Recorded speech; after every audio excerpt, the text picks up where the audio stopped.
আজকে খুব গরম, ঘরে টিকা যাচ্ছে না, তাই আজকে গাছতলায় বসে করে ভাত খাই।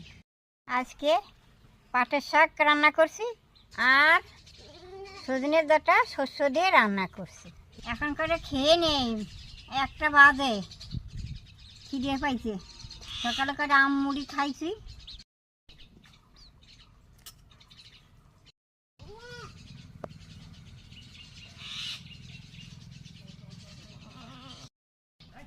এই বছরে প্রথমে পাট শাক আমি খাচ্ছি, খুব ভালো লাগতেছে, খুব সুন্দর লাগতেছে পাটের শাক।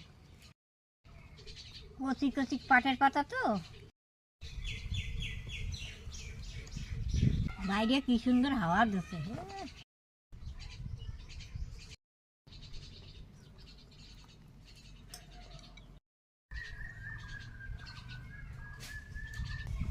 ভালো লাগলে লাইক কমেন্ট করে দেবা।